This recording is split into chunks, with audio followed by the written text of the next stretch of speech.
인생의 5가지 질문, 오늘 3번째 시간입니다. 근데 그 앞에 수식어를 한번 붙인다면 반드시 답해야 할 인생의 5가지 질문입니다. 그냥 생각나면 말고 아니면 말고가 아니라 꼭 반드시 답해야 하는 5가지 질문이 있다는 거예요. 첫 번째는 하나님은 존재하는가? 이것에 대해서 2주 전에 말씀을 드렸고, 영상을 한번 못 보신 분들은 한번 보시면 좋겠고요. 답은 그렇다는 것이죠. 두 번째 질문은, 그러면 하나님이 계시다고 한다면 천국과 지옥이 존재하는가? 이거에 대한 답 역시 그렇다 하는 것이죠. 이 2가지의 질문은 첫 번째가 예면 두 번째도 예고, 첫 번째가 아니요 하면 두 번째도 아니요겠죠. 근데 만약에 천국과 지옥이 있다고 생각한다면 우리는 아주 중요한 3번째 질문을 해야 됩니다. 그러면 천국에 어떻게 가야 합니까? 하는 것이죠. 여러분 중에 지옥 가고 싶은 사람이 있으세요? 없을 겁니다. 천국과 지옥이 있다면 당연히 천국 가고 싶죠. 천국에는 어떻게 가야 합니까? 이 질문을 오늘 우리가 한번 해봐야 합니다. 지나가는 사람들에게 천국을 어떻게 해야 천국에 갈 수 있다고 생각하시나요? 라고 질문한다면 열의 9은 이렇게 대답할 거예요. 착하게 살아야 가죠. 그렇죠? 그 말을 들으면 그럴듯해요. 그렇지, 착하게 살아야 가지, 못된 짓 하면 안 되지. 그러면 제가 한번 여러분에게 물어보겠습니다. 여러분은 착하세요? 아니면 못됐어요? 어떠신 것 같아요? 한 번 더, 여러분은 천국에 갈 만큼 착하십니까? 라고 묻는다면 글쎄요, 내가 나쁘진 않지만 그렇다고 내가 천국에 갈 만큼 착한 것 같지는 않고, 그렇다고 지옥에 갈 만큼 못된 것 같지는 않고 애매해요. 그죠? 답하기가. 이것은 굉장히 주관적이에요. 착하다, 착하지 않다, 이것을 기준하기는 참 어렵습니다. 실제로 있었던 일인데요, 어느 부부가 이혼하기 직전까지 갔어요. 도장만 찍으면 될 정도로 갔습니다. 어느 날 남편이 저에게 연락을 하셨어요. 만나자고 가정사정을 쭉 이야기하시는 거예요.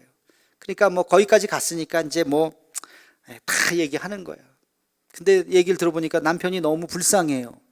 야, 어떻게 저런 분하고 지금까지 살았나, 부인이 참 못됐네. 이 얘기를 들으면서 공감을 제가 막 했어요. 근데 며칠 후에 또 부인이 연락을 하셨어요.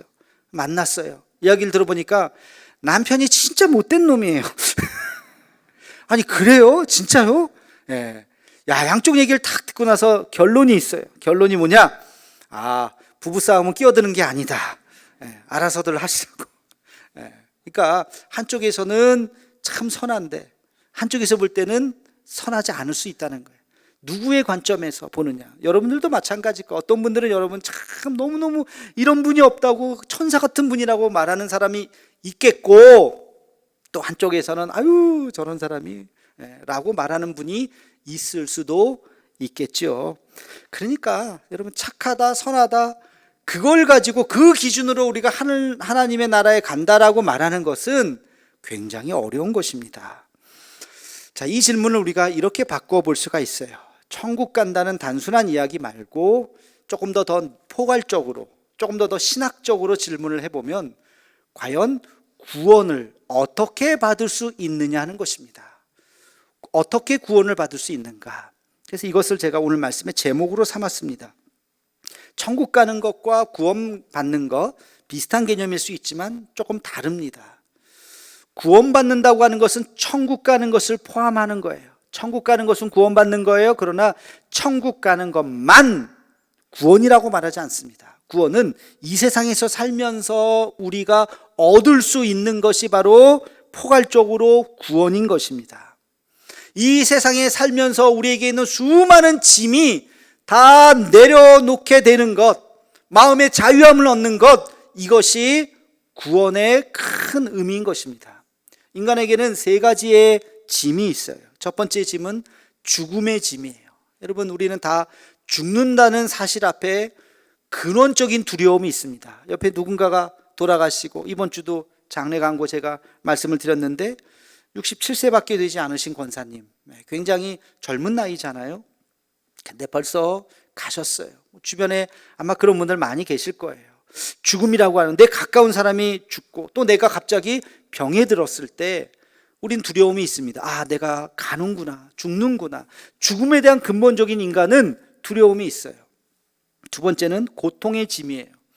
여러분, 살면서 고통이라고 하는 것을 떼어낼래야 떼어낼 수가 없습니다. 이건 나이랑 관계가 없어요. 젊은 친구들도 얼마나 인생에 고통이 있는지 몰라요. 심지어는 10대 아이들도 공부에 대한 큰 두려움과 그 고통 때문에 자살도 하는 친구들도 있잖아요. 10대든 20대든 중년이든 노인이든 나이와 관계없이 다 저마다의 고통이라고 하는 것이 있다는 것입니다. 이 고통의 짐이 있어요. 세 번째는 죄의 짐이 있습니다. 죄의 짐. 아무도 없을 때 혼자 두려워하는, 나만 알고 있는 죄라는 것이 있잖아요. 죄책감이 있잖아요. 그것이 우리를 억누르고 있죠. 꿈속에서도 나오기도 하고. 죄의 짐이 있습니다. 이 세 가지에서부터 완전히 벗어나는 것, 그것을 우리는 현재적 구원이라고 이야기합니다. 우리에게 미래적 구원이 있어요. 죽어서 천국 가는 거, 미래적 구원이에요. 그러나 그것만이 구원이 아니라 이 땅에 살아가면서 수많은 인생의 짐을 우리가 내려놓고 기쁨과 감사함과 평안함으로 살아가는 것을 우리는 구원이라고 이야기하는 것입니다. 그런데 인생의 그 짐을 벗어낼래야 벗어날 수가 없다는 것이 우리 인간의 문제인 것입니다. 여러분, 죽음으로부터, 죽음의 공포, 죽음의 두려움으로부터 어떻게 벗어날 수 있겠어요? 벗어나기가 어렵습니다. 삶의 그런 수많은 고통의 짐으로부터 어떻게 벗어날 수 있겠습니까? 우리 스스로는 할 수가 없습니다. 죄로부터 벗어나고 싶어도 벗어날 수가 없어요. 죄책감을 어떻게 떨쳐버리시겠어요? 우리 스스로는 이 문제를 해결할 수가 없습니다. 그래서 이 문제를 해결하기 위해서는 누군가가 도와주어야 합니다. 죽음이 끝이 아니라 죽음 너머의 영원한 세상, 천국이라고 하는 것이 있고 너는 그곳에 갈 것이다 라고 우리 마음에 확신이 있어야 됩니다. 고통 속에 머무는 것이 아니라 이 고통을 인내할 수 있는 마음, 그리고 이 고통을 축복으로 여길 수 있는 마음, 이 고통을 나에게 감사로 바꿀 수 있는 마음이 우리에게 있어야 하는 것입니다. 그리고 죄책감에 시달리는 것이 아니라 죄로부터 자유, 그 죄로부터 벗어나서 내 마음속에 자유함과 기쁨이 있을 수 있는 그 마음이 우리에게 있을 때 이 땅에서의 구원이 이루어지는 것이죠. 여러분, 이게 어떻게 가능할까? 수행이나 고행이나 무슨 마인드 컨트롤이나 뭐 이런 거를 아무리 노력한들 잠시는 잊을지 몰라도 시간이 지나면 또 똑같아지는 거예요. 근본적으로 이 짐을 벗어날 길이 없는 것입니다. 그런데 성경은 이야기하고 있습니다. 그 인간의 근본적인 문제를 해결해 주시는 분이 있는데 그분이 바로 예수님이라는 분이십니다. 예수님이라고 하는 분이 오셔서 인생의 모든 짐을 다 벗겨주셨고 우리를 자유케 해주셨고 천국에 대한 소망을 우리에게 주셨다는 것입니다. 그래서 예수님을 우리는 구원자라고 부르게 된다는 것이에요. 자, 여기서 우리는 아주 중요한 핵심적인 질문을 할 필요가 있어요. 그건 뭐냐면 예수님이 과연 누구인가 하는 것입니다. 오늘 새로 오신 분들은 잘 이 질문을, 인생에서 가장 중요한 질문을 한번 잘 들으시기 바라겠고, 여기 대부분 교회 오래 다니신 분들, 아유 목사님 또 그 얘기하네 라고 생각하지 마시고 잘 들으시기 바랍니다. 제가 한 통계를 봤는데요, 직분자들을 대상으로 통계를 했어요. 서리 집사 이상 교회 잘 다니시는 항존직들을 대상으로 통계를 냈더니 구원, 오늘 죽어도 천국 갈 수 있습니까? 라고 했더니 50%만 그렇습니다. 50%는 글쎄요. 아니, 직분자가 오늘 죽어도 천국 갈 수 있습니까? 했더니 글쎄요라는 거예요. 왜 그렇습니까? 나쁜 짓을 많이 해서. 복음이 뭔지 모르는 거예요. 이 안에도 있을지 모르겠어요. 복음이 뭔지 모르는 거예요. 오늘 말씀을 잘 듣고 왜 우리는 천국 갈 수 있는지, 왜 우리는 구원받을 수 있는지를 잘 듣는 복음 안에 있는 우리 모두가 되기를 주님의 이름으로 축원합니다. 자, 예수 그리스도가 누구이신가? 인간의 역사학자들에게 물어봤습니다. 인류 역사상 수많은 사람들이 있잖아요. 인류 역사상 가장 큰 영향력을 끼친 사람이 누구냐? 봤더니 1위가 바로 예수라는 분이에요. 그걸 어떻게 알 수 있느냐? 인간의 역사가 예수님을 중심으로 만들어졌다는 것입니다. 올해가 2021년 10월 달이죠. 2021이라는 숫자가 어디서 나왔어요? 2021년 전에는 뭐가 있었는데요? 2021년 전에 2022년, 2023년, 3000년 전에는 사람이 안 살았습니까? 살았어요. 근데 왜 갑자기 그 중심에 어떤 숫자를 만들었냐고요? 그게 바로 예수님이 태어난 해입니다. 인류의 역사는 예수님이 기준점이라는 거예요. 예수님 이후에 2021년이 흐른 겁니다. 그 전의 역사를 BC라고 하죠. Before Christ. 예수님 오기 이전의 숫자고 거꾸로 세는 숫자고요. 예수님 온 이후에 AD라고 하죠. 아노 도미니, 그리스도의 해입니다. 라틴어인데요. 그리스도가 온 이후의 숫자를 세어서 지금 2021년까지 왔다는 거예요. 이 얘기는 역사의 중심이 바로 예수님이라는 것입니다. 예수님이 어떤 일을 했는데요? 예수님 100살까지 사신 분이 아니에요. 뭐 60, 70, 80까지 오래 사신 분이 아닙니다. 예수님 몇 살에 돌아가셨어요? 33살. 젊은 청년이에요. 지금으로 치면 아이 같은, 아이라고 말하긴 그렇지만 젊은 청년입니다. 33살. 그것도 30살 이전에 뭐 했는지 잘 몰라요. 공생애는 딱 3년이에요. 그 3년의 삶을 사셨는데 인류 역사는 예수님 때문에 완전히 바뀌어 버렸습니다. 그분 때문에 변화된 사람이 엄청 많고, 그분 때문에 나타난 사건들이 많고, 인류의 역사가 바뀌었고, 오늘 우리가 이 자리에 있는 것도, 이런 예배당을 짓고 우리가 이 자리에 있는 것도 바로 예수님 때문이에요. 예수님 때문에 저도 제 인생이 바뀌었고, 여기 계신 분들도 여러분의 인생이 바뀐 분들 아마 많으실 겁니다. 지금도 영향력을 끼치고 계신 분이에요. 2000년 전에 딱 3년 공생에 사시다가 돌아가신 그분이 예수님이라는 분입니다. 기독교는 예수님을 믿는 종교예요. 예수님이 누구인지를 아는 것은 매우 중요한 것입니다. 짧은 시간에 이걸 뭐 어떻게 다 말씀드릴 수는 없고 간단하게 요약해서 두 가지만 말씀을 드리려고 그래요. 예수님이 누구신가? 예수님은 인간이시지만 예수님은 하나님이셨습니다. 이게 첫 번째예요. 예수님 뭐라고요? 예수님은 인간이시지만 하나님이셨다는 거예요. 빌립보서 2장 5절에서 8절에 보면 예수님이 누구신가가 잘 나타나 있습니다. 우리 함께 같이 읽어보겠습니다. 시작. 너희 안에 이 마음을 품으라. 곧 그리스도 예수의 마음이니 그는 근본 하나님의 본체이시나 하나님과 동등됨을 취할 것으로 여기지 아니하시고 오히려 자기를 비워 종의 형체를 가지사 사람들과 같이 되셨고 사람의 모양으로 나타나사 자기를 낮추시고 죽기까지 복종하셨으니 곧 십자가에 죽으심이라. 아멘. 이 짧은 구절 안에 예수님이 어떤 분인가를 아주 잘 축약을 했습니다. 그는 근본 하나님의 본체이시나. 하나님의 본체라는 게 뭐예요? 하나님 그 자체라는 거예요. 하나님이에요. 그냥 예수님은 하나님이에요. 근데 하나님처럼 하늘 보좌에 계신 분이 아니라 인간의 몸을 입고 이 땅에 태어나셨어요. 마리아의 몸속에서 잉태되어서 자궁을 통해서 인간의 몸으로 태어나셨어요. 완벽한 인간이신 분입니다. 인간의 삶을 그대로 사셨어요. 그렇게 사시다가 십자가에 달려 호흡이 끊기시고 심장이 멎고 정말로 죽으셨습니다. 인간의 그 고통을 그대로 느끼면서 정말로 죽으신 분이에요. 그러나 죽음으로 끝나는 것이 아니라 다시 사흘 만에 부활하셨어요. 죽음을 이기셨어요. 인간이 어떻게 죽음을 이길 수 있겠습니까? 그러나 그분은 하나님이셨기 때문에 완벽하게 죽으셨지만 완벽하게 다시 살아나신 분이십니다.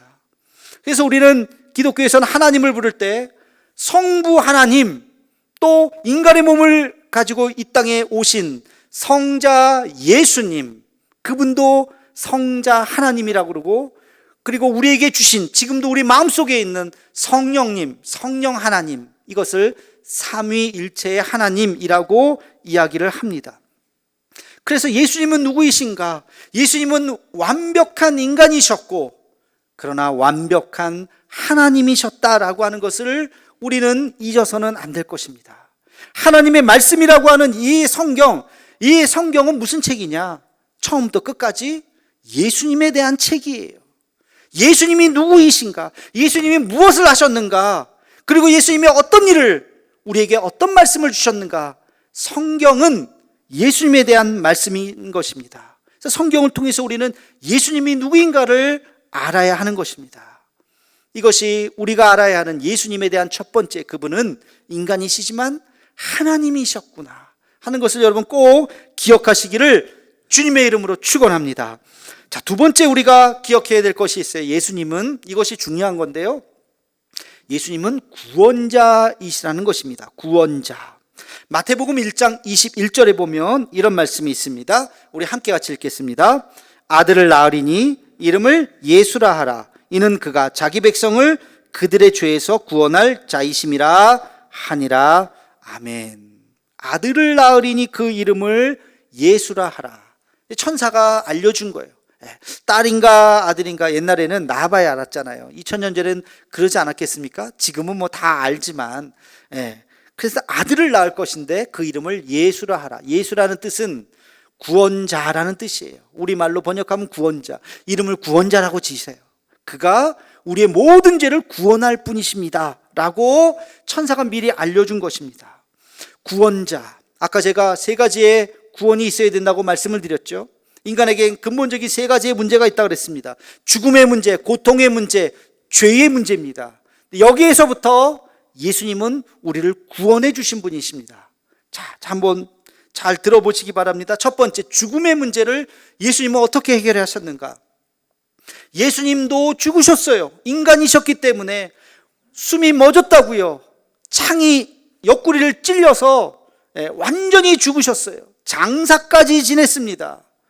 호흡이 끊겨서 사흘 동안 그 무덤에 계셨어요. 그런데 그분이 사흘째 되는 날 부활하셨습니다. 다시 살아나셨다고요. 죽음으로 인간은 끝이지만 죽지 않고 다시 살아난다고 하는 것을 예수님께서 보여주신 것입니다. 그래서 지금은 승천하셔서 하늘나라에 계시면서 먼저 내가 가 있노니 너희도 죽으면 여기에서 나와 함께 할 것이다 라고 말씀해 주고 계십니다. 여러분, 우리도 다 죽습니다. 죽지 않을 사람이 어디 있겠습니까? 여러분, 저도 죽고 여러분도 죽을 거예요. 언젠간 우리는 다 이 세상을 떠날 것입니다. 그러나 우리는 죽음으로써 끝나는 것이 아니라 먼저 가 계신 하늘나라, 저 하늘나라에 다시 우리는 부활해서 주님과 함께 같이 그곳에 계실 줄로 믿습니다. 여러분, 이것이 죽음의 문제를 해결하신 예수님의 방법이었어요. 우리가 예수님을 믿기만 하면 그래, 이 세상은 죽지, 언젠간 죽지, 호흡이 끊기지, 그러나 천국이 있고 그것에 주님께서 살아나셔서 부활하셔서 먼저 가 계시기 때문에 우리도 그곳에 간다는 이 사실을 여러분 잊으시면 안 돼요. 하늘 소망을 가지고 살아가는 우리가 되기를 주님의 이름으로 축원합니다. 자, 두 번째는 고통의 문제예요. 이 땅에 살면서 우리가 고통의 문제가 있다고 그랬어요. 예수님이 이 땅에 살았을 당시도 수많은 사람들이 고통에 시달렸던 것입니다. 그 중에 많은 사람들이 병에 걸렸어요. 지금은 병에 걸리면 약도 좋은 게 많고 병원도 많고 큰 병원, 작은 병원, 그래서 웬만한 병들은 다 고치잖아요. 큰 어려움이 아니죠. 근데 여러분, 2000년 전 생각해 보세요. 병원이 어디 있으며 약국이 어디 있으며 아프면 왜 아픈지도 모르고 그냥 끙끙끙끙 앓는 거예요. 여러분, 지금 맹장은 아무것도 아니죠. 뭐 맹장 그러면 뭐 맹장인가 보다, 잘 뭐 며칠 있으면 회복되겠지, 그죠? 근데 그 당시에 맹장이 뭔지도 모르고 배 아파서 이게 터져버리면은 그냥 죽는 거예요. 뭔지도 모르고 죽는 거예요. 이런 작은 병들, 뭐 옛날로 갈 것도 없어요. 그 선교지에 가보면요, 못 사는 나라에 가보면 집집마다 환자들이 그렇게 얼마나 많은지, 축호전도를 집집마다 가다 보면 거기서 이렇게 쓰러져 있는 분들 막 기도해달라고 그러고 막 기도해주고, 그런 일들이 얼마나 많은지 몰라요. 환자들이 얼마나 많은지 몰라요. 지금 우리가 잘 사는 나라에 있으니까 웬만한 병은 다 이렇게 극복하지만, 여러분, 예수님 당시에도 수많은 사람들이 그런 고통 속에 있었어요. 예수님이 만나는 사람들마다 예수님 하신 일이 뭐예요? 병자를 고쳐주셨어요. 다 고쳐주셨어요. 그 눈먼 자의 눈을 뜨게 하셨고, 혈루병 걸린 여인인데 그 피를 멈추게 하셨고, 심지어는 죽은 자들 살리셨잖아요. 굶주림에 있었던 사람들에게 먹을 것을 주셨고, 그리고 육체적인 질병뿐만 아니라 마음의 고통으로 대인기피증으로, 우울증으로 사람을 만나지 못하는 여인을 만나셔서 그분의 마음을 치료해 주셨습니다. 예수님이 가는 곳마다 그런 치유의 역사가 일어났던 것입니다. 여러분, 이것은 오늘날도 마찬가지예요. 수많은 병과 마음의 짐과 수많은 우리가 고통 가운데 있지만 예수님을 만나면 예수님께서 우리의 영혼을 치유하시고 우리의 마음을 치유하시고 우리를 회복해 주실 줄로 믿습니다. 이것이 우리 마음의 수많은 고통의 짐을 내려놓는 주님의 방법이에요. 오늘도 살아계셔서 역사하시는 성령께서 우리 안에 오셔서 우리의 모든 삶을 변화시켜 주실 줄로 믿습니다. 이게 고통의 문제를 지금도 해결해 주시는 주님의 모습인 것입니다. 자, 세 번째, 죄의 문제. 인간의 죄의 문제를 어떻게 해결하셨을까? 예수님께서는 죄의 문제를 해결하시기 위해서 그분이, 하나님이신 그분이, 죄가 없으신 그분이 죄인들만 짊어지는 십자가를 짊어지시고 십자가에 달려 죽으셨습니다. 로마서 6장 23절에 보면 죄의 삭은 사망이라는 말씀이 있어요. 죄를 지으면 그 죄가 시간이 지나가면 살짝 없어지는 게 아니에요. 죄가 그대로 남아 있습니다. 그대로 남아 있어서 결국엔 그 죄 때문에 죽는 거예요. 영적인 사망을 갖게 되는 것입니다.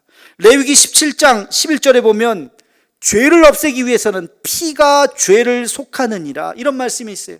피가 죄를 속한다는 게 뭐예요? 피는 죽음을 의미하는 것입니다. 죄가 없어지기 위해서는 죽어야 돼요. 그 죄에 대한 대가를 치러야 하는 것입니다. 오직 피밖에 없어요. 히브리서 9장 22절에 보면 피로써 정결하게 되나니 피 흘림이 없은즉 사함이 없느니라. 피 흘림이 없으면 그 죄가 사라지지 않는다는 것입니다. 여러분, 죄를 지으셨나요? 그 죄가 어딘가에 남아 있어요. 그것을 씻을 수 있는 방법이 없어요. 죽지 않으면 씻을 수 있는 방법이 없어요. 그런데 우리 대신 죽으신 분이 있다고요. 죄는 우리가 지었는데 죄가 없으신 그 예수님께서 대신 십자가에 달려 죽으셔서 인류의 모든 죄를 다 안으시고 그분이 십자가에 달려 피 흘려 죽으셨습니다. 그래서 우리는 그 피를 보혈의 피라고 이야기합니다. 그래서 우리가 주님 앞에 우리의 죄를 고백하기만 하면 그 모든 죄가 주님 안에서 다 사해지게 되는 것입니다. 그 죽음을 대속 죽음이라고 이야기해요. 예수님은 자기의 죄 때문에 죽은 것이 아니에요. 죄는 없으셨지만 인간의 모든 죄를, 하나님이 무슨 죄를 지었겠습니까? 그러나 우리의 모든 죄를 그분이 대신해서 죽으신 것입니다. 그 죄에 대한 대가로 예수님께서 십자가에 달려 돌아가신 거예요. 여러분, 이것을 이해하기 위해서는 구약의 제사의 문화를 조금 이해하셔야 돼요. 이게 어디서 나온 메타포인가? 어디에서 나온 은유인가? 구약의 제사는요, 희생제사, 속죄제가 대표적입니다. 인간이 죄를 지으면 어떻게 해요? 이 죄를 없애야 돼요. 죄를 없애는 방법은 내가 죽는 방법밖에 없는데, 내가 목숨이 하나인데 죽으면 어떻게 삽니까? 그러니까 나 대신 제사장에게 양을 가지고 오는 거예요. 살아있는 양을 가지고 와서 양의 머리에 손을 얹고 기도를 합니다. 하나님, 내가 이러이러한 죄를 지었습니다. 용서해 주옵소서. 기도를 하면 내 죄가 양에게 전가된다 그래요. 양에게 이렇게 넘어가는 거예요. 그러면 나는 죄가 없어져요. 양이 죄를 지었어요. 양이 죄를 지었으니까 어떻게 해야 돼요? 양을 죽여야죠. 피 흘려야죠. 제사장이 양을 잡아 죽이는 것입니다. 그것을 보면서 끔찍하죠. 피 흘리면서 죽는 양을 보면서 아이고, 내가 죽어야 되는 건데 양이 대신 죽었네. 미안한 마음도 있고 다시는 내가 죄를 짓지 말아야지. 그러나 또 그럽니까? 또 죄를 또 짓죠. 그 다음 제사 때 또 나오는 거예요. 또 양을 잡고 또 양을 잡고. 그것이 바로 유대의 제사 문화의 기본 틀입니다. 근데 유월절 어린 양으로 예수님께서, 죄가 없으신 예수님께서 오셔서 세례 요한이 예수님을 보면서 우리의 모든 죄를 짊어지고 가는 하나님의 어린 양이로다 라고 말씀하신 그 말씀대로 예수님이 인간의 모든 죄를 짊어지고 대신 십자가에 죽으신 것입니다. 그때가 바로 유월절 아닙니까? 이것이 제사의 의미인 것입니다. 여러분, 베드로전서 3장 18절에 보면 이런 말씀이 있습니다. 우리 함께 같이 읽어보겠습니다. 그리스도께서 단번에 죄를 위하여 죽으사 의인으로서 불의한 자를 대신하였으니 이는 우리를 하나님 앞으로 인도하려 하심이라. 아멘. 말씀 계속 한번 띄워주어 보세요. 그리스도께서 단번에 죄를 위하여, 십자가는 한 번 있는 사건이, 그 한 번에 영원히, 그 이전의 사람도 그 이후의 사람도 2000년 후에 우리의 죄까지도 단 한 번에 모든 것을 다 끝내셨습니다. 그리고 의인이었지만 불의한 자를 대신해서, 예수님은 의인이셨지만 불의한 우리를 대신해서 십자가에 달려 죽으셨고, 왜? 우리를 하나님 앞으로 인도하시기 위해서, 우리를 하나님 앞으로 인도하시기 위해서 그분이 대신 십자가에 달려 죽으신 것입니다. 자, 그래서 죽음의 문제, 고통의 문제, 죄의 문제를 해결하러 이 땅에 오신 것이에요. 말씀 내려주세요. 이제 그분이 바로 예수 그리스도이신 것입니다.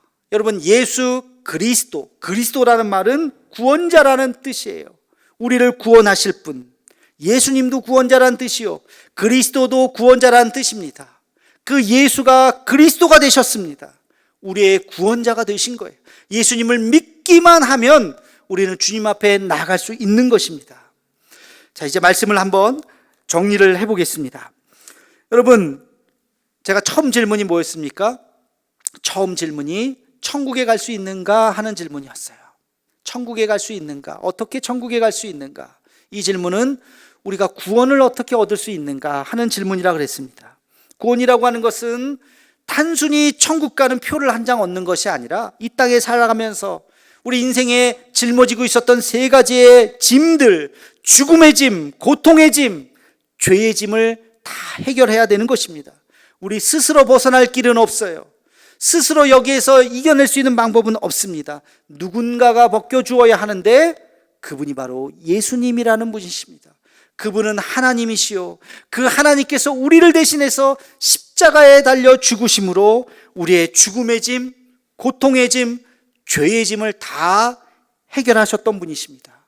여러분, 세계 종교를 한번 쭉 보세요. 종교의 창시자들이 자기가 하나님이라고 말한 사람이 있었던가? 없습니다. 이슬람의 마호메도, 불교의 석가도, 유교의 공자도, 세계 고등종교의 그 창시자들 누구든지 다 자기가 인간이라고 그랬지 하나님이라고 말하지 않았어요. 유일하게 예수님만이 나는 하나님이라고 말씀하셨던 것입니다. 그 하나님께서 죽으셨지만 부활하셔서 사망 권세를 깨뜨리신 것입니다. 여러분, 착하게 살다가 천국 간다고요? 아니라고요. 착하게 살았어도 죄가 있으면 갈 수가 없는 것입니다. 여러분, 전 재산을 다 팔아서 선한 일을 한다 쳐도 그거랑 관계없이 여러분 속에 죄가 있다면 하늘나라 갈 수가 없는 거예요. 큰 죄를 지어도 예수님을 믿기만 하면, 그 십자가의 보혈로 여러분의 죄가 덮어지기만 하면 하늘나라에 갈 수 있는 것이요, 작은 죄라도 그 죄를 씻지 못하면 하나님 나라에 갈 수 없는 것입니다. 천국 가는 원리를 우리는 잘 기억해야 되는 것입니다. 요한일서 1장 9절 말씀을 함께 같이 읽겠습니다. 시작. 만일 우리가 우리 죄를 자백하면 그는 미쁘시고 의로우사 우리 죄를 사하시며 우리를 모든 불의에서 깨끗하게 하실 것이요. 아멘. 어떻게 하면 우리의 모든 죄를 사해 주신다고요? 우리 죄를 자백하면. 우리의 죄를 자백하면. 이 자백이 뭡니까? 이게 회개죠. 하나님 앞에 내 죄를 고백하면 주님께서 우리의 죄를 용서하시고 품어주시고 주의 자녀 삼으시고 우리 죄 없다 하시고 우리를 의인이라 칭하시고 천국 가는 그 순간 우리와 함께 하시고 이 땅에 사는 동안 우리가 하나님의 은혜의 복을 누리게 하실 줄로 믿습니다.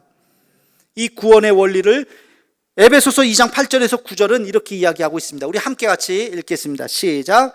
너희는 그 은혜에 의하여 믿음으로 말미암아 구원을 받았으니 이것은 너희에게서 난 것이 아니요 하나님의 선물이라. 행위에서 난 것이 아니니 이는 누구든지 자랑하지 못하게 함이라. 아멘. 행위에서 난 것이 아니라고요. 여러분의 삶을 목숨을 다 바친다고 해서 그것이 구원을 이루는 것이 아니라고요. 전 재산을 팔아도 소용없다고요. 행위에서 난 것이 아니요 무엇으로? 은혜에 의해서, 오직 하나님의 은혜에 의해서 내 믿음으로 그것을 아멘으로 받아들이면 구원이 임하는 것입니다. 이것은 하나님의 뭐라고요? 선물이라고요. 하나님이 주시는 선물인 것입니다. 은혜에 의해서만, 내가 믿음으로 아멘으로 받아들여서만 얻을 수 있는 선물인 것입니다. 이 자리에 초청해서 오신 분들, 하늘나라가 있습니다. 하나님은 존재하고 계십니다. 우리는 죽어서 천국 가야 합니다. 선행으로 가는 것이 아니라고요. 착한 일로 가는 것이 아니라고요. 예수 그리스도를 이 시간 받아들인다면, 내가 죄인입니다, 주님. 십자가의 보혈로 내 죄를 사하여 주시옵소서 하고 지금 이 순간 주님을 영접하기만 한다면, 오늘 우리의 삶이 끊어진다 할지라도 주님과 함께 천국에 있을 줄로 믿습니다. 여러분, 이것이 복음이에요. 이것이 기쁜 소식이에요. 우리 직분 맡으신 분들도 딴소리 하시면 안 돼요. 아이고, 내가 못된 짓을 많이 해서 소용없다고요. 괜찮다고요. 예수님을 믿기만 하면 우리가 하늘나라에 간다고 하는 이 소식을 잊지 말고, 이 소식을 전하며 주의 손 붙잡고 이 땅에 살아가는 동안 복을 누리고 천국 갈 수 있는 우리 모두가 되기를 주님의 이름으로 축원합니다. 기도하겠습니다. 사랑의 하나님, 우리를 구원하시고자 이 땅에 오셔서 십자가에 달려 죽으신 그 사랑을 기억합니다. 예수님이 누구이신지 정확히 깨닫게 하셔서 우리의 구원자 되신 예수님을 영접하며 이 땅에서 주와 함께 살다가 이 세상 떠나가는 날 하나님 나라에 거하는 영광이 있게 하여 주옵소서. 예수님의 이름으로 기도하옵나이다. 아멘.